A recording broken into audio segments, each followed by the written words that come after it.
Hello, guys. Welcome back to my channel. So, we are going to be reacting to Charlie Cake video, and this one said Charlie Cake crushes know it all with three simple questions. I trust Charlie Cake because Charlie Cake is a debate power. Like his debate power is supreme.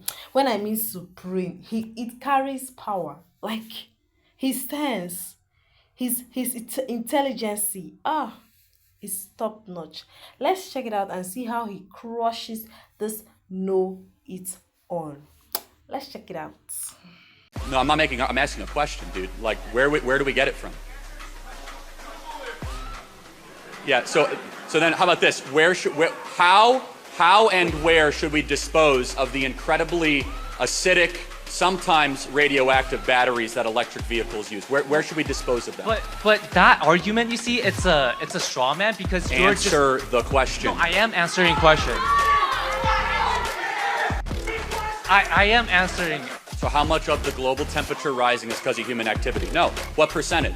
Is it 70%, 80%, 85%, 5%, 1%? Because that's not what the study said. They're saying that human activity is contributing to part of the increase. What part? They don't know. That's debated. I recognize you from earlier, right? Yeah. I kind of want to continue Sure. the conversation about climate change. First of all, thanks for coming to UCSB. And I was just wondering, given that you believe human beings are exacerbating climate change, shouldn't you agree that we ought to transition away from fossil fuels? Well, no, I don't agree with that. My contention is I don't know. I do believe global temperatures are rising. I'm not willing to say definitively it's anthropogenic, meaning it's human activity. But if you connect the two, I asked the question I asked earlier, how much? Are there any other contributing factors to rising global temperatures other than human activity? If so, what are they, and to what degree do they factor into rising global temperatures? But sure, you want to follow up on that? Yeah, I was wondering how can you not know whether climate change is happening when a recent survey of 88,125 climate-related studies done by Institute of Physics cites that more than 99.9% of peer-reviewed scientific papers agree that climate change is caused by human activities. How much? So how much of the global temperature rising is because of human activity? No. What percentage? Is it 70%, 80%, 85%, 5%, 1%? Because that's not what the study said. They're saying that human activity is contributing to part of the increase. What part? They don't know. That's debated. Can I answer that? Sure. So like there's actually a statistics or a study done that suggests that climate related disasters are 8 times more likely than in 1980s. Well, hold on a second. You know that we have less people dying because of quote-unquote climate-related disasters thanks to fossil fuels? We have less people dying because of extreme exposure to cold, hurricanes, because of the advancements we have thanks to fossil fuels.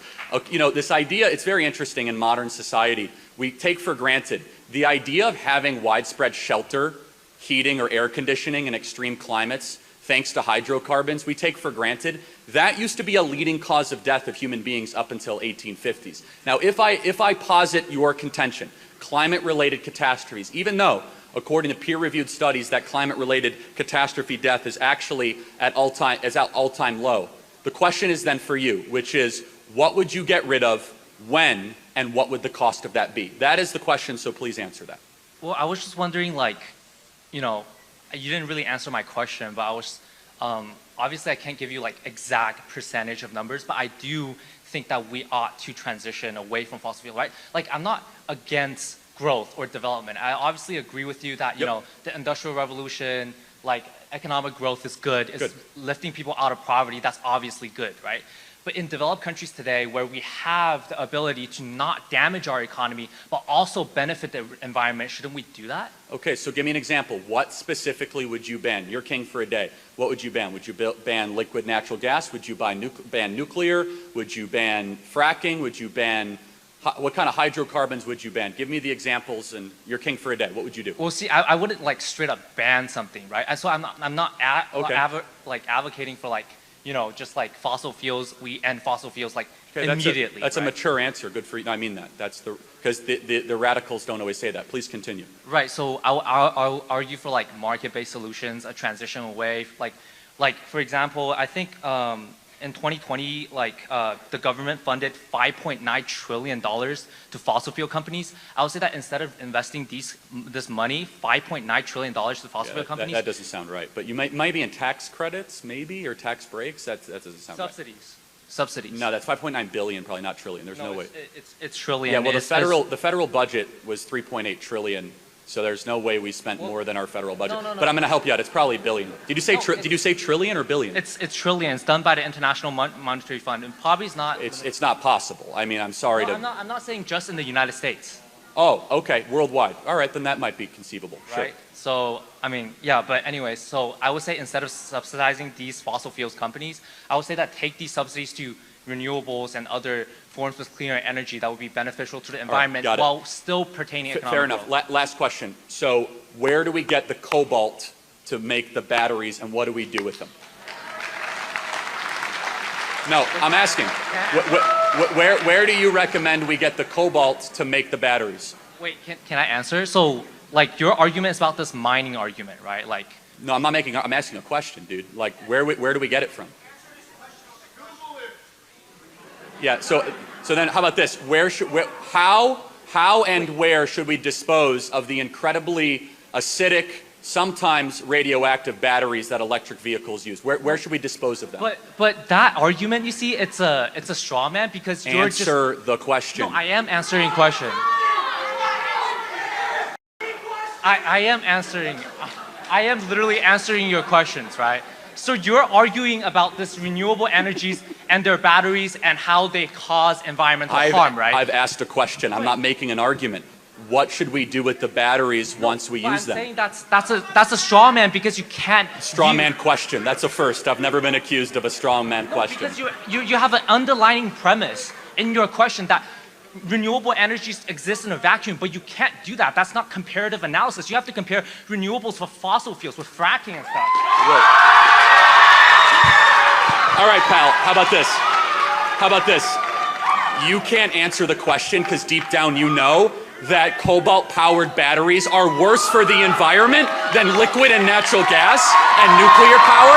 So you come up on here to try to virtue signal, I love the environment, but as soon as you ask me about the incredibly environmentally inefficient, destructive, animal-killing, acidic-producing batteries, you're a strong man. You're out of time. Thanks for being here tonight. Next question.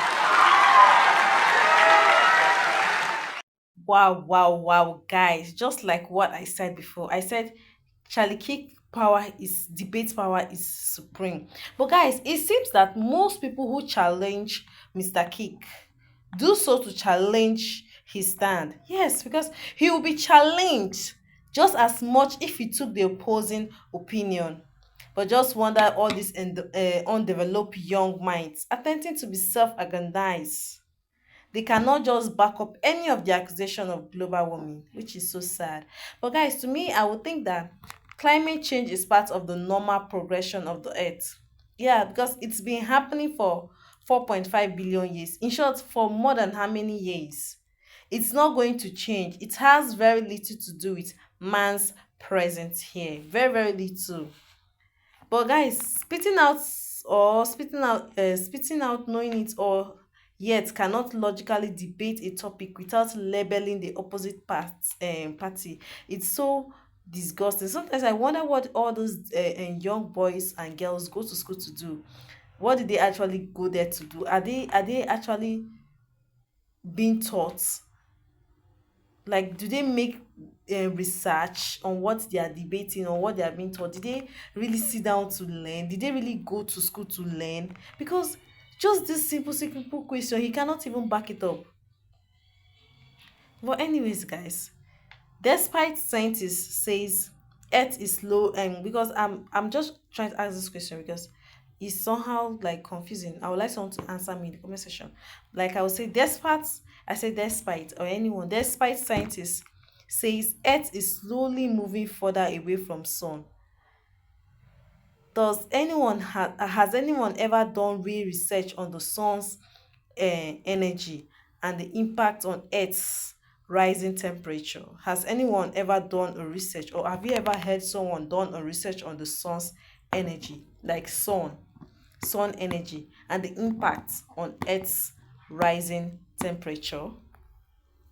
I would like for someone to answer me in the comment section. Yeah, I would really, really love for someone to answer me that. Like I said before, Charlie Kirk is a debate power. Like debate, his debate power is supreme. Very, very, very supreme. I wish Donald Trump would pick up people like this to be among his cabinets. Let me know your thoughts are in the comment section. Let me know what you think. Let me know what you felt while watching this debate in the comment section. Like, watch, and subscribe to my channel and have a wonderful day ahead. Bye bye.